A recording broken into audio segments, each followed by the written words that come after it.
9 दिन रो यात्रा होता है वर्ष को थरे आउ ये 9 दिन यात्रा रे माँ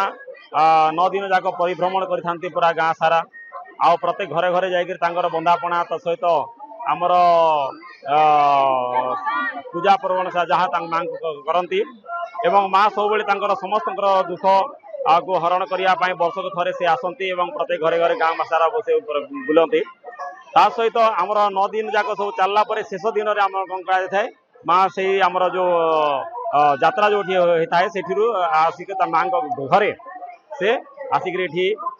पूजा पर्वण सब कर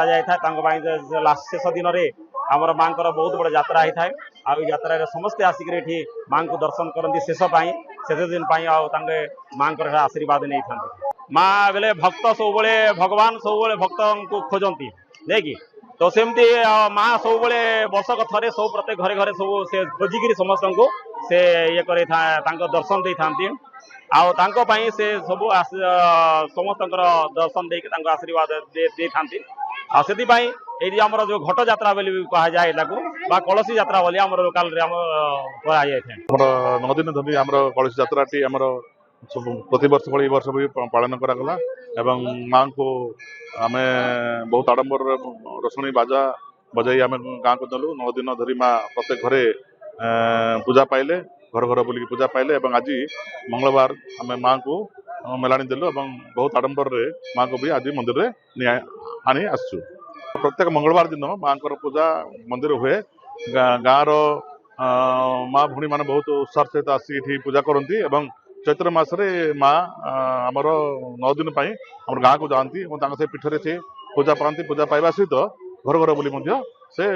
पूजा पाती हाँ माँ हूँ शीतला माँ गाँ को ठंडा गाँव शुभाशीष करती माँ शुभ करती गाँव लास्ट ही माँ बज्र थाए कहीं ये माँ को गाँ को भी जगती तेणु ए माँ हूँ बहुत प्रतीक्षा देवी आम झरीगाँव माँ बहुत प्रत्यक्ष तेणु आम प्रतिवर्ष माँ बहुत उत्साह सहित भक्ति भाव पूजा करूँ माँ हूँ आम ठाकुराणी माँ ए माँ प्रत्येक गाँव में पूजा पाती सेमती झरीगाँव में आमर ये ठाकुराणी भाव पूजा पाँच प्रत्येक मंगलवार दिन आम जो पूजारी अच्छा से माँ पूजा करती